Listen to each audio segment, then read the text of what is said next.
All right, so let's take a look at chapter 7, specifically on section 7.4. It's about partial fraction. And partial fraction, we call this technique partial fraction decomposition. Partial fractions decomposition.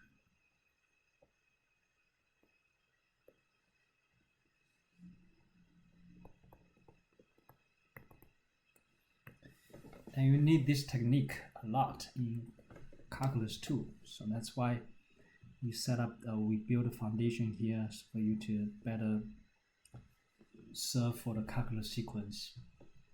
So yeah, let's take a look at the learning objective. So first of all, we're going to recognize partial fraction decomposition of rational expressions. So it's mainly use this technique to decompose the rational expressions or rational functions. With partial fraction decomposition, find a partial fraction decomposition of the rational expressions. Okay, and let's get to the. Let's take a look at this particular example. So, for example, we have a first-degree polynomial function, first-degree polynomial function,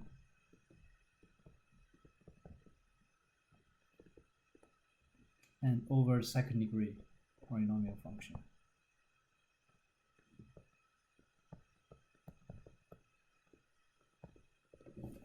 And after running through the procedure, we'll be able to turn into partial fraction. So two partial fractions.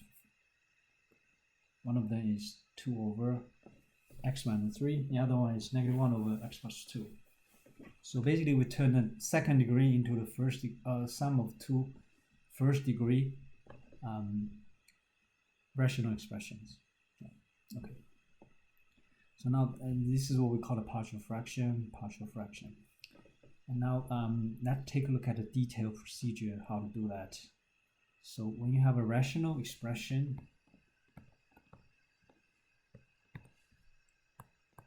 a rational function,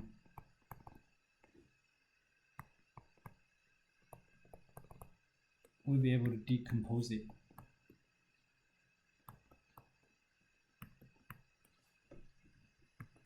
to the partial fraction.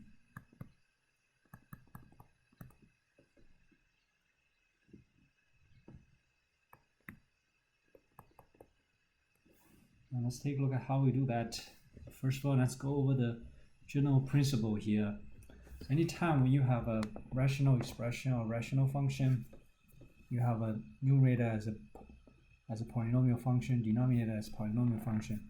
When it is improper, for example, like this, let's say we get a x cubed minus x squared plus x minus 1, and dividing by, let's say, x squared minus 3x.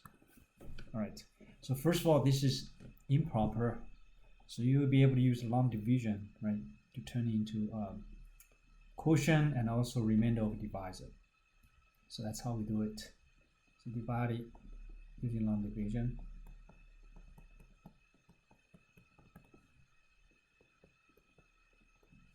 So x squared going to x cubed is x times x squared is x cubed, x times minus 3x is minus 3x squared. Now I find a difference. Leading terms cancelled. Minus x squared plus 3x squared becomes 2x squared positive. Carry over the x. Now you look for x squared going to 2x squared. That's going to be 2, right? Positive 2. Okay. So 2 times x squared is 2x squared. 2 times negative 3x is minus 6x. Again, cancel leading term. X minus 6x become plus 6x, so 7x. Carry down negative 1. So this is a remainder we're talking about.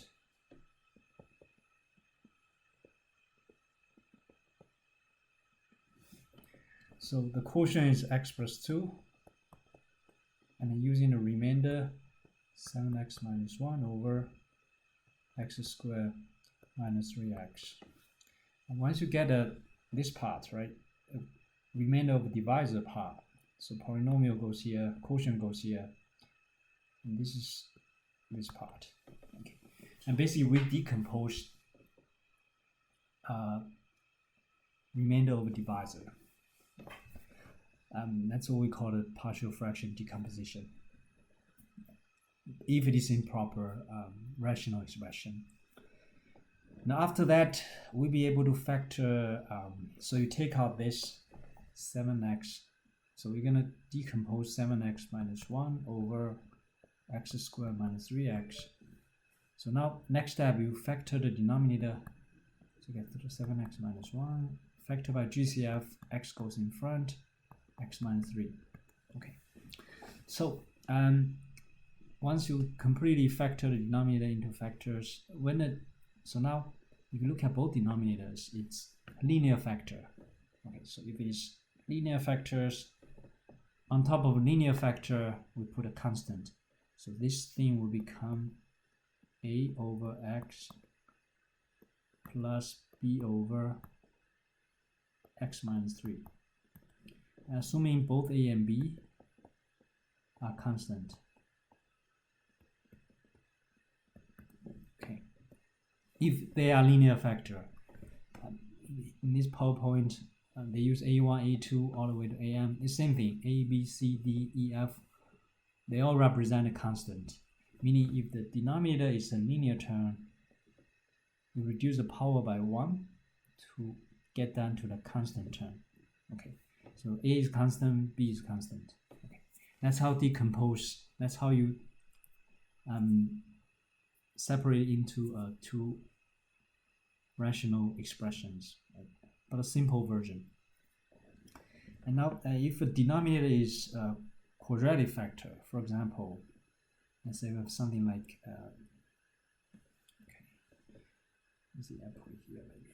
If it is quadratic factor. So, for example, we have 5x minus 1 over, let's say, x squared minus 1 times x squared plus 1 times x squared plus 4. Okay, and now if you decompose this, on top of the quadratic term, this is quadratic term, quadratic factor, it should be a linear factor, ax plus b. Okay, and second one will be b cx plus d over x squared plus 4. And that's how we decompose it into, on top of a quadratic factor, we use a linear factor. This is a linear factor, this is a linear factor. So this is general guideline. When we have a quadratic factor, on top of quadratic factor is a linear factor. All of these are linear factor. But just different, like, and then eventually we're going to solve for this a and b, and in the other case you solve for a, b, and c and d. All right, and through a typical procedure to get there. Okay, so now let's take a look at actual example on the partial fraction decomposition. For example, like this one. Okay, so the one we from the previous PowerPoint slide, and this one again, denominator has a bigger power than the numerator. That means this is proper. So if it is proper rational expression, so we don't need to use a long division d to separate the quotient from the remainder, right? So because it's proper. Right now we just have to factor the denominator. When you factor denominator, it will become x minus 3, x plus 2. Okay. On top it will be x plus 7. All right. So now if you look at both factors, they both linear term. So that means according to the general guideline, that should be on top of a linear term should be a constant a over x minus 3, and then plus b over x plus 2. All right. Now, next step is to solve for a and b, right? The key thing is to solve for A and B. And once we know A and B, then we complete the partial fraction decomposition. All right, so now let's work it out here. So first of all, you take in this. Now let's combine this. So we're looking for what is A, what is B.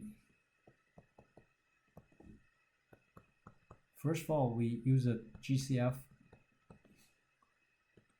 a greatest common denominator.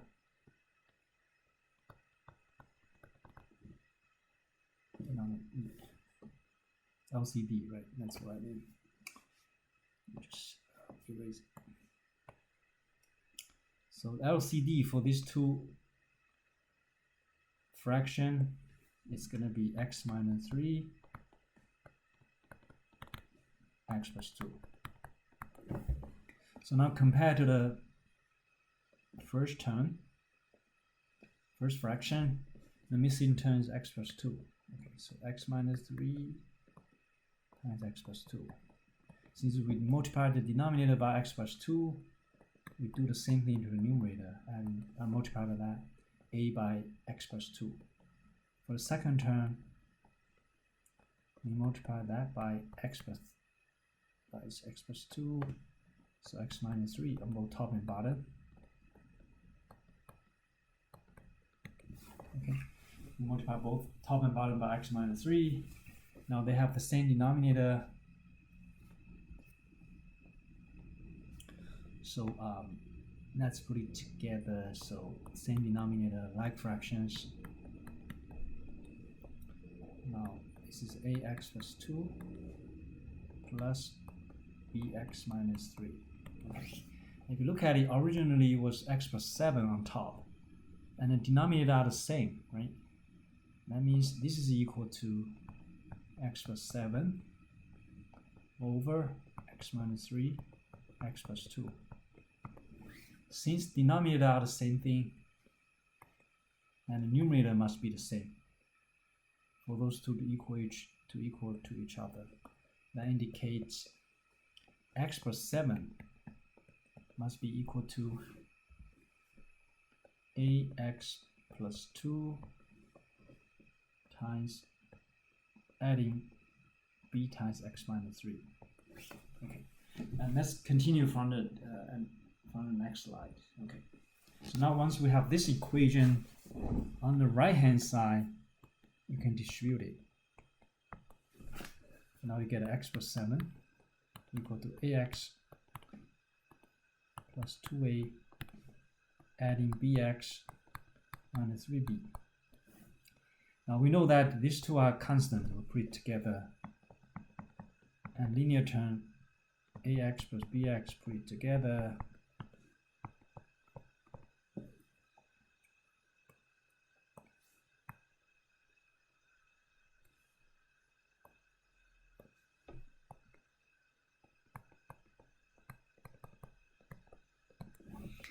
Now if you look at it on the right hand side, let's follow one more step. Factor out the x outside.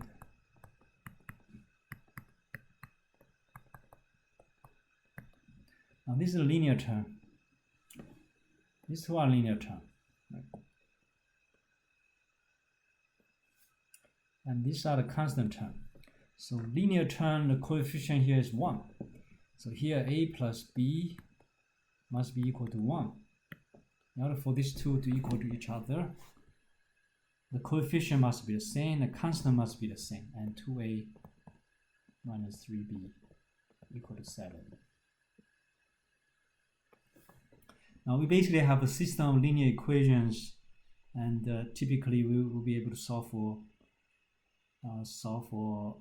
a and b, right? So in order to solve for b, we multiply both the first equation by 3. Okay, we get a new set of equation, 3a plus 3b equal to 3. Okay, and second one is 2a minus 3b equal to 7. Now these two terms are opposite, so if adding them, then 3b minus 3b will cancel each other.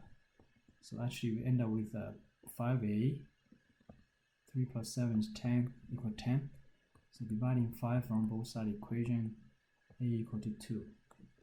And once you know a equal to 2, now you could plot this all the way back to the original equation, right? To solve for b. So you get a 2 plus b equal to 1. Now to solve for b, subtract 2 from both sides equation. So b equal -1. So we find a and b. Alright. Once you know a and b, just put it back, right, on the next slide. Because remember we originally set it this equal to x squared minus x minus 6. That's equal to a over x minus 3 plus b over x plus 2. Yes. Now we know a is 2 and b is -1. Now we get a partial fraction decomposition. Okay, and this is a detailed procedure how we go from the original rational expression all the way to the partial fractions. This is partial fraction.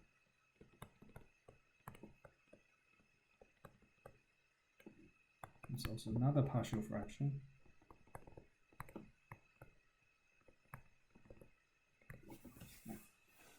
That's how we get it.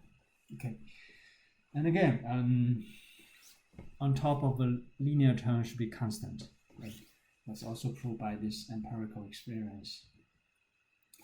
Now, let's take a look at another one. And this one is slightly more complicated because it has a combination of two factors. So first of all, you check this is proper, right? Again, this is proper, so it's good. We don't have to use the long division, right, to simplify. So now you get the factor, the denominator,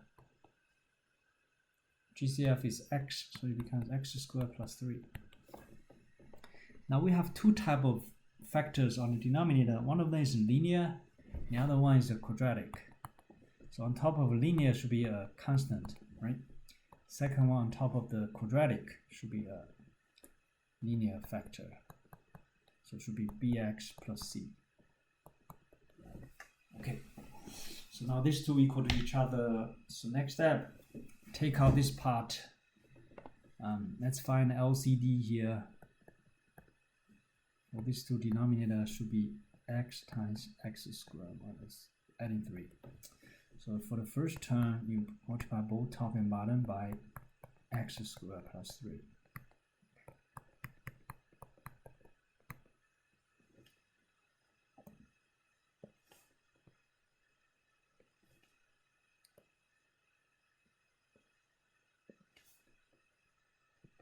For the second term, on both top and bottom, you multiply by x, so bx plus c times x.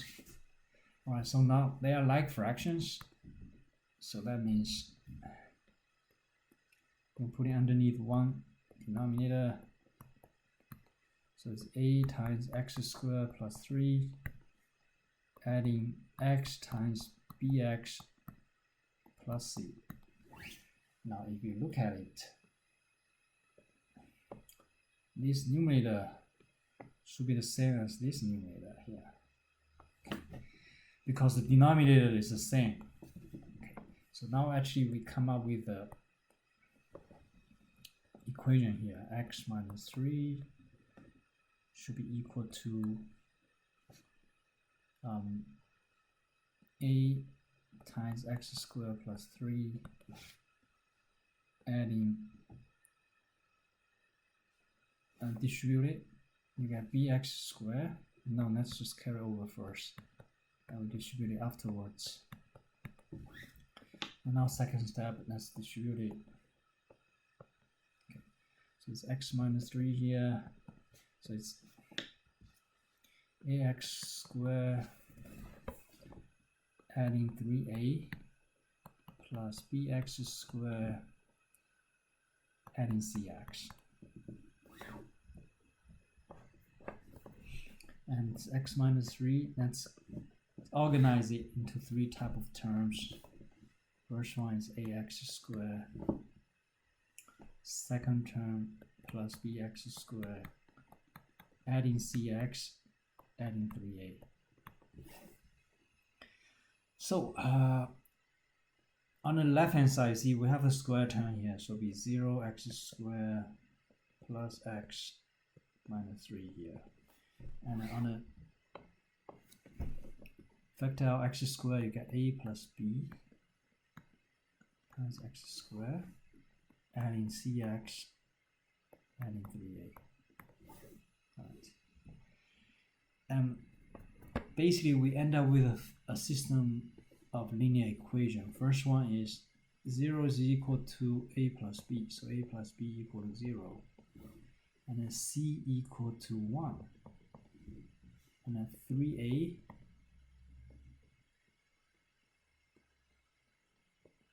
equal to negative 3. So here we find a immediately. And then you find c immediately. C is already nailed down. A should be negative 3 by 3 becomes negative 1. So we find a right away. Once you know a, plug into that to find a b. So negative 1 plus b gives us 0. So b should be equal to positive 1.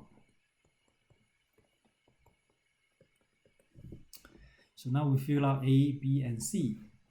So you just go up here, replace answer with so x minus 3 over x cubed plus 3x.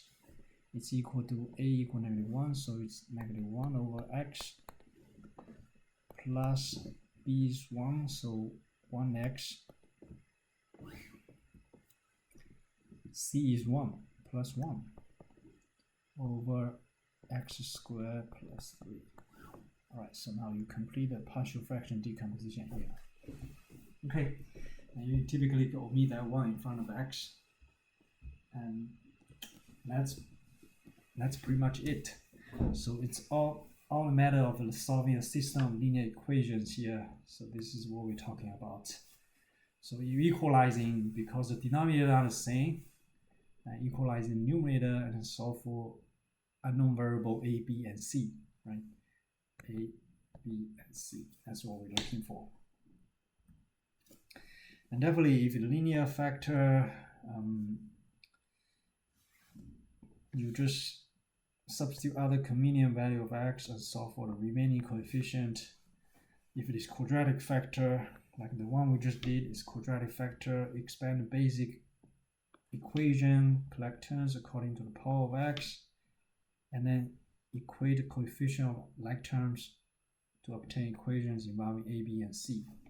And lastly, very important thing is use a system of linear equation to solve for a, b, and c, etc. Right?